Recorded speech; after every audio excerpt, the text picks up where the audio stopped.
I swore I wouldn't tell. Is it at hand?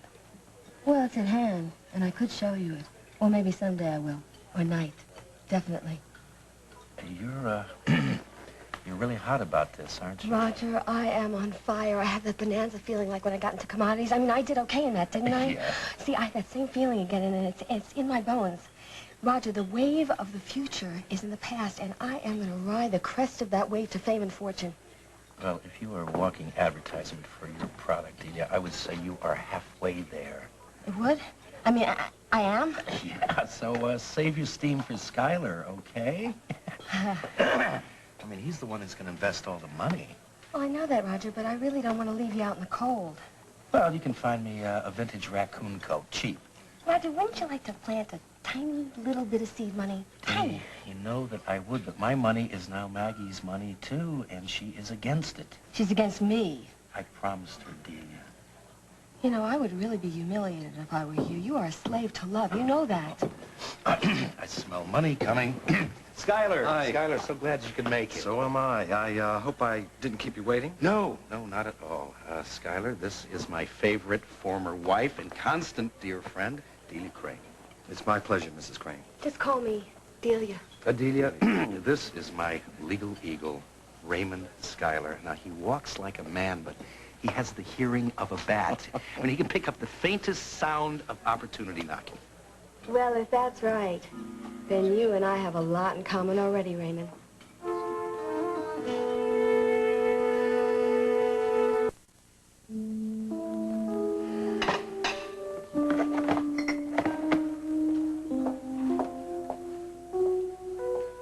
Dakota. What's up? Could I have a minute of your time, please? Sure.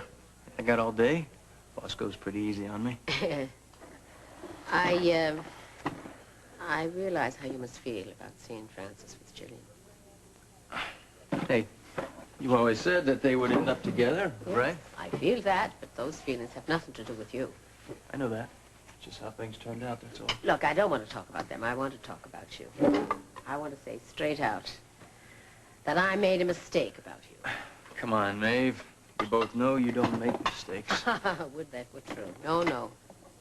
I was dead wrong about your son. Look, don't be so sure. No. When you first walked in here, God help me, I said, there's a boy that's not going to change. Well, you have changed. I've watched you grow in character from day one. Now, true, you had a good example in your father, but you were the one that did the changing. And just now, as I saw how you behaved to Francis and Jillian, I realized how proud I am that you're part of this family. Well, thank you, Maeve. You're welcome. Hi, Ryan. Thanks for coming. So you all right? Yeah, I'm okay, thanks. Hi, Lizzie. I'm Jillian Ryan. It's nice to meet you. Hi. This is my husband, Frank Ryan. Look forward to this, Lizzie. Me too, Mr. Ryan. Where's Oni? Oh, he's in the back. He's sacked out. Rick's with him. Rick's been so kind. You've all been so kind. You must think I'm awful. No, not at all. We're just concerned. We're concerned about you and John, and we're concerned about Oni. Right. Why don't we sit down and talk about Oni, huh? I don't know if I can talk about Oni. Mrs. Ryan, I'm sorry. I can't. I love him so much. And I love John Reed. I'd give my life to protect them. I would, John. It's not my fault my daddy's doing all these terrible things. Listen, nobody's blaming you, okay? Listen, Lizzie, we're here to help you both. Don't you understand that? I mean, and you could help us. By signing papers. I told John Reed I'd sign papers. I'd do anything you want. Anything you want. Even if it means me leaving you. And you never seeing him again. Even if it means me never seeing my baby again. Ho, I never wanted that. Lizzie, nobody wants that.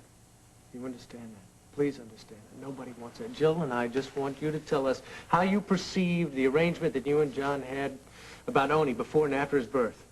We never wrote anything down. It doesn't matter, verbal, anything, whatever you said. John Reed said that he'd take care of me and the baby before Oni was born. And after?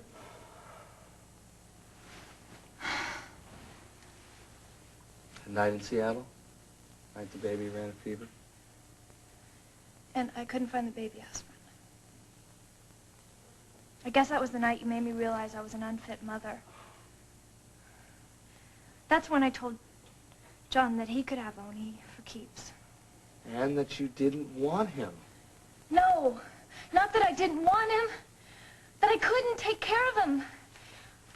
I couldn't. I wanted what was best for Oni. Oh, did your father know about the arrangement? Yes. From you? Yes. I mean, I had to tell him what happened to the baby. So how did he react? He said I was a damn fool. But he said the same thing when I got pregnant. Anyhow, he knows it's my baby, and he knows it's my business. Yeah, well, whatever he said before, doesn't matter if he takes it to court now. Make no difference. He could get my baby if I was against it. I didn't say No, that. our baby, Lizzie. And no one's going to get him. I mean, it's not like he's up for grabs or something. Listen, if your father wanted to start court proceedings tomorrow, you could be in litigation for years. Well, so what? If Owen's safe with me, then he can drag it all the way up to the Supreme Court if he wants to. No, wait a minute. My dad does not like courts. He does not like judges. He does not like lawyers. He's not going to do any of that. Well, somebody gave Oni's picture to the hotline. Who was that? Was that your father? I don't know. Maybe it was. Maybe he figured that he'd scare you into giving him Oni. You know, I'd like to talk to your father, Lizzie, if He's you wouldn't not mind. here. That's all right. Give me a telephone number where I can reach him. Okay. It's 913-555-0766.